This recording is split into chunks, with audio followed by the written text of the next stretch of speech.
ओम नमो भगवती वासुदेवाय नमः। जय श्री हरि। आप सभी को बैसाख पूर्णिमा की हार्दिक शुभकामनाएं। आज के इस वीडियो में हम सुनेंगे बैसाख पूर्णिमा व्रत कथा और उसके महत्व के बारे में। तो चलिए शुरू करते हैं। तो प्रेम से बोलिए लक्ष्मी नारायण की जय। हमारे हिंदू धर्म में बैसाख मास को बहुत ही पवित्र और पावन महीना माना गया है। यही कारण है कि इस पावन महीने में लाखों के तादाद में श्रद्धालु गंगा स्नान कर दान पुण्य करते हैं। पूर्णिमा के दिन पवित्र नदियों में स्नान करने का महत्व है। बैसाख पूर्णिमा को बुद्ध पूर्णिमा या पीपल पूर्णिमा के नाम से भी जाना जाता है। इसी दिन भगवान बुद्ध की जयंती और निर्माण दिवस मनाई जाती है। इस पूर्णिमा को सत्य विनायक पूर्णिमा भी कहा जाता है।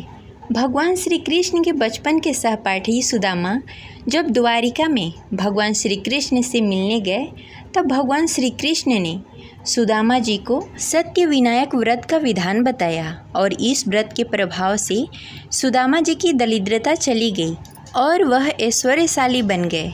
प्रत्येक माह की पूर्णिमा भगवान विष्णु को समर्पित है। तो श्रीमद् भागवत पुराण के अनुसार महात्मा बुद्ध भगवान विष्णु के 9वें अवतार थे। भविष्य पुराण में वर्णित है कि इस दिन प्रातःकाल स्नान कर दान पुण्य करने का विशेष महत्व बताया गया है। साथ ही इस दिन धर्मराज जी के निमित्त जल से भरा घड़ा, पकवान, मिठाई आदि दान करने से गौदान के बराबर फल प्राप्त होता है। साथ ही इस दिन व्रत रखकर भगवान विष्णु की पूजा की जाती है और संध्या के समय चंद्रदेव को अर्घ देकर व्रत खोला जाता है। अगर आप किसी कारणवश व्रत नहीं रख पाए तो इस दिन इस व्रत कथा को पढ़ने तथा सुनने से व्रत के बराबर ही फल प्राप्त होता है।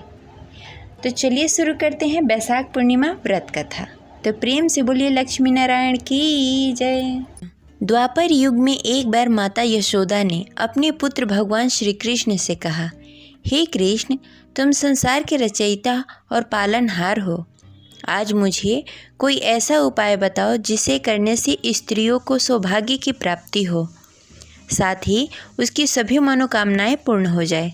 तब भगवान श्री कृष्ण ने कहा, हे माता, तुमने अति सुंदर प्रश्न किया है। मैं तुमसे ऐसे ही व्रत को सविस्तार कहता हूँ। ध्यान पूर्वक सुनो। सौभाग्य की प्राप्ति के लिए स्त्रियों को 32 पूर्णमासी का व्रत करना चाहिए। इस व्रत को करने से स्त्रियों को सौभाग्य और संपत्ति मिलती है। यह व्रत अचल सौभाग्य देने वाले एवं भगवान शिव और माता पार्वती के प्रति मनुष्य के अंदर भक्ति को बढ़ाने वाली है। यशोदा जी कहने लगी, हे कृष्ण, सर्वप्रथम इस व्रत को मृत्युलोक में किसने किया था? इसके विषय में विस्तार पूर्वक बताओ। भगवान श्री कृष्ण कहने लगे कि इस भूमंडल पर अनेक प्रकार के रत्नों से परिपूर्ण कातिका नामक एक नगरी में वहाँ चंद्रहांस नामक राजा राज्य करता था। उसी नगर में धनेश्वर नामक एक ब्राह्मण भी था और उसकी स्त्री अति सुशीला रूपवती थी। दोनों ही उस नगर में बड़े ही प्रेम पूर्वक रहते थे। घर में धन्य धान्य आदि की कोई कमी नहीं थी, परंतु उसको बहुत बड़ा दुख था कि उसकी कोई संतान नहीं है। एक समय एक बड़ा ही योगी उस नगर में आया। वह योगी उस ब्राह्मण के घर को छोड़कर अन्य सभी घरों में भिक्षा लेकर भोजन किया करता था। वह रूपवती से कभी भिक्षा नहीं लेता था। एक दिन वह योगी रूपवती से भिक्षा न लेकर किसी अन्य घर में भिक्षा लेकर गंगा किनारे जाकर भिक्षुक को प्रेम पूर्वक ग्रहण करने लगा कि धनेश्वर ने योगी का यह सब कार्य देख लिया। अपनी भिक्षा के अनादर से दुखी होकर धनेश्वर ने योगी से बोला, हे महात्मा, आप सब घरों में भिक्षा लेते हैं, परंतु आप मेरे घर में कभी भिक्षा नहीं लेते। इसका क्या कारण है? योगी ने कहा, निसंतान के घर से भिक्षा लेकर पतितों के अन्न से तुल्य होती है और जो पतितों का अन्न खाता है वह भी पतितो हो जाता है। क्योंकि तुम निसंतान हो, इसलिए पतित हो जाने के भय से मैं तुम्हारे घर से भिक्षा नहीं लेता। धनेश्वर योगी की यह बात सुनकर बहुत दुखी हुआ और हाथ जोड़कर योगी के पैरों में गिर गया और कहने लगा, हे महाराज, यदि ऐसा है तो आप पुत्र प्राप्ति का उपाय बताएं। आप सर्वज्ञानी हैं, मुझ पर कृपा करें।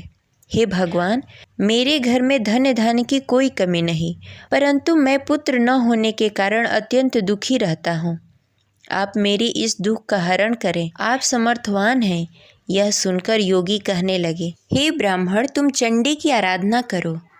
घर आकर उसने अपनी पत्नी से सब वृत्तांत कहा और स्वयं तप करने के लिए वन में चला गया। वन में जाकर उसने चंडी की उपासना की और उपवास किए। चंडी ने 16वें दिन उसको स्वप्न में दर्शन दिया और कहा, हे धनेश्वर, जा, तेरे घर में पुत्र होगा, परंतु वह 16 वर्ष की आयु में मृत्यु को प्राप्त हो जाएगा।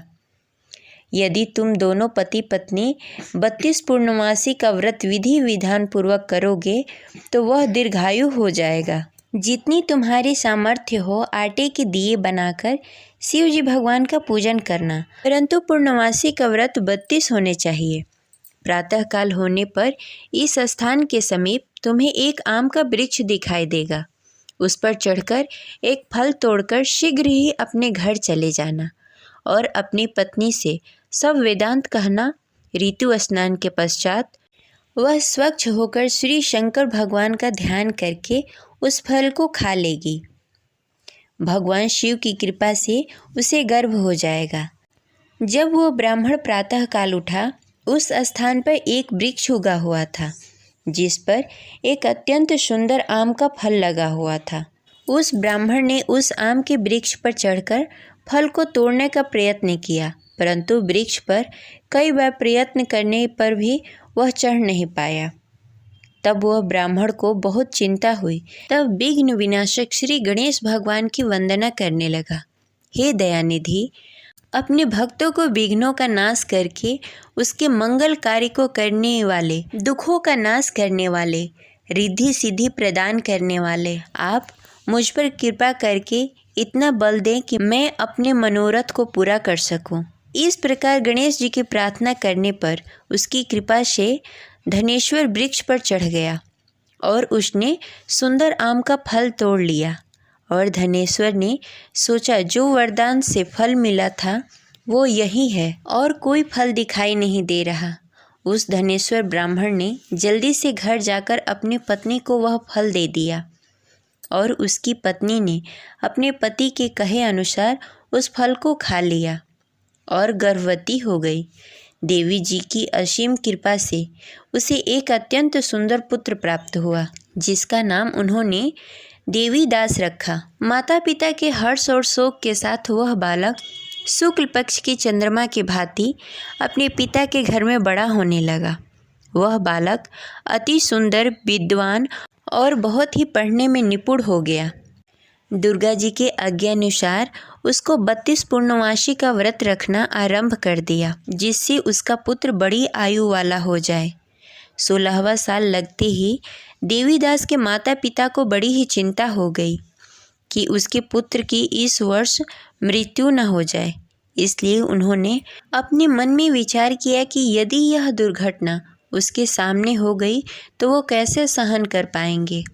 इसलिए उन्होंने देवीदास के मामा को बुलाया और कहा, हमारी एक बहुत बड़ी इच्छा है कि देवीदास 1 साल के लिए काशी में जाकर विद्या अध्ययन करे और उसको अकेला भी नहीं छोड़ना चाहिए, इसलिए साथ में तुम चले जाओ और 1 वर्ष के पश्चात उसको वापस लेकर आना। सब प्रबंध करने के पश्चात उसके माता पिता ने काशी जाने के लिए देवीदास को एक घोड़े पर बैठाकर उसके मामा के साथ भेज दिया, परंतु यह बात उसके मामा या किसी और को नहीं बताई। धनेश्वर तथा उसकी पत्नी ने अपने पुत्र की मंगल कामना तथा दीर्घायु के लिए भगवती दुर्गा की आराधना करना शुरू कर दिया। पूर्णमासी का व्रत करना आरंभ कर दिया। इस प्रकार बराबर 32 पूर्णमासी व्रत किया। उन्होंने पूरी श्रद्धा और भक्ति के साथ पूरा व्रत कर लिया। कुछ समय पश्चात एक दिन वह मामा और भांजा रात बिताने के लिए किसी गांव में ठहरे हुए थे। उस दिन उस नगर में ब्राह्मण के अत्यंत सुंदर, सुशील और रूपवती कन्या का विवाह होने वाला था। जिस धर्मशाला के अंदर वर और उसके बाराती ठहरे हुए थे, उसी धर्मशाला के अंदर देवीदास और उसके मामा भी ठहरे हुए थे। उधर कन्या को तेल आदि चढ़ने के बाद जब लग्न का समय आया तो वर की तबीयत खराब हो गई। वर के पिता ने अपने परिवार वालों से विचार विमर्श करके कहा कि देवीदास मेरे पुत्र जैसा ही है, मैं उसके साथ लग्न करा दूं और बाद में बाकी सारे काम मेरे बेटे के साथ पूरे हो जाएंगे। ऐसा करने के बाद वर के पिता ने देवीदास को मांगने के लिए उसके मामा के पास गए और उन्हें सारी बात बताई। मामा ने कहा कि कन्यादान में जो कुछ भी मिलेगा वो हमें दे दिया जाए। वर के पिता ने बात स्वीकार कर ली। इसके बाद देवीदास का विवाह कन्या के साथ संपन्न हो गया। इसके बाद वह अपने पत्नी के साथ भोजन न कर सका और मन में विचार करने लगा, न जाने यह किसकी पत्नी होगी। यह सोचकर उसकी आंखों से आंसू आ गए। तब वधू ने पूछा कि क्या बात है, आप उदास क्यों हैं? तब उसने सारी बातें पत्नी को बता दी। तब कन्या कहने लगी कि यह ब्रह्म विधान के विपरीत है। आप मेरे पति हैं, मैं आपकी पत्नी रहूंगी, किसी अन्य की कभी नहीं हो सकती। तब देवीदास ने कहा, ऐसा मत करिए क्योंकि मेरी आयु कम है, मेरे बाद आपका क्या होगा। लेकिन उसकी पत्नी नहीं मानी और बोली, स्वामी आप भोजन करिए। दोनों रात में सोने के लिए चले गए। सुबह देवीदास ने पत्नी को 4 नगों से जड़ी एक अंगूठी दी और एक रुमाल दिया और बोला, हे प्रिय, इसे ले लो, संकेत समझकर स्थिर चित्त हो जाओ। मेरे मरण जीवन के जानने के लिए एक पुष्प वाटिका बना लो, उसमें सुगंधित पुष्पों को उगा लो, उसमें प्रतिदिन जल देना और खेलते कूदते रहना। जिस समय और जिस दिन मेरा प्राण प्राणांत होगा उस दिन यह पुष्प सूख जाएंगे। जब यह फिर से हरे हो जाएं, तो जान लेना मैं जीवित हूँ। यह समझाकर वह वहाँ से चला गया। इसके बाद जब वर और बाराती मंडप में आए तो कन्या ने उसे देखकर कहा कि ये मेरा पति नहीं है, मेरे पति वह हैं जिनके साथ मेरा रात में विवाह हुआ था। इसके साथ मेरा विवाह नहीं हुआ।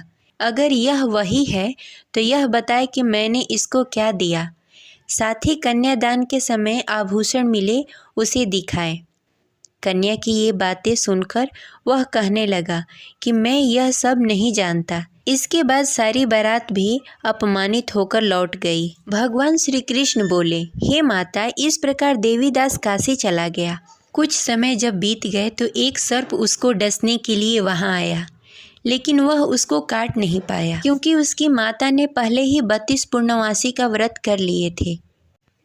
इसके बाद खुद काल वहां पहुंचा। भगवान की कृपा से तभी वहां माता पार्वती और भगवान गणेश आ गए। देवीदास की मूर्छित दशा को देखकर माता पार्वती ने भगवान शिव से प्रार्थना की कि हे महाराज, इस बालक की माता ने पहले ही 32 पूर्णमासी का व्रत कर लिया है, आप इसको प्राण दान दें। भगवान शिव ने माता पार्वती के कहे अनुसार उसको प्राण दान दे दिया। उधर उसकी पत्नी उसके काल की प्रतीक्षा कर रही थी। उसकी पत्नी ने जाकर देखा कि पुष्प और पत्र दोनों ही नहीं हैं, तो उसको बहुत ही आश्चर्य हुआ और जब उसने देखा कि पुष्प वाटिका फिर से हरी भरी हो गई तो वह समझ गई कि उसका पति जिंदा हो गया है। इसके बाद वह बहुत ही प्रसन्न होकर अपने पिता से कहने लगी कि मेरे पति जीवित हैं, उनको ढूंढिए। जब 16वां वर्ष व्यतीत हो गया तब देवीदास अपने मामा के साथ काशी से चल दिया। इधर उसके पत्नी के परिवार वाले उसे ढूंढने के लिए जा रहे थे कि उन्होंने देखा कि देवीदास और उसका मामा उधर ही आ रहे थे। उसको देखकर उसके ससुराल वाले बहुत ही प्रसन्न हुए और उसे घर लेकर आए। वहाँ सारा नगर इकट्ठा हो गया और कन्या ने भी उसे पहचान लिया।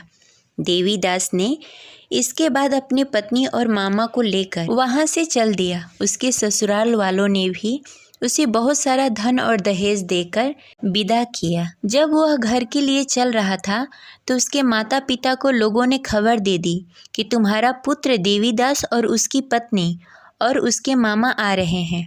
ऐसा समाचार सुनकर पहले तो उन्हें विश्वास नहीं हुआ, लेकिन जब देवीदास आकर अपने माता पिता का पैर छुआ तो देवीदास के माता पिता ने उसका माथा चूम लिया और दोनों को अपने सीने से लगा लिया। दोनों की आने की खुशी में धनेश्वर ने बहुत सारा धन ब्राह्मणों को दान में दिया और हंसी खुशी रहने लगे। भगवान श्री कृष्ण कहने लगे कि इस तरह धनेश्वर ने 32 पूर्णिमा का व्रत रखकर पुत्र प्राप्त किए। जो भी स्त्री इस व्रत को करती है वह जन्म जन्मांतर तक वैध का दुख नहीं भोगती और सदैव सौभाग्यवती रहती है। यह मेरा वचन है। यह व्रत संतान देने वाला और सभी मनोकामनाएं पूर्ण करने वाला है। ये रही आज की कथा। प्रेम से बोलिए सत्यनारायण भगवान की जय। मिलते हैं अगले वीडियो में, तब तक के लिए हरे कृष्णा।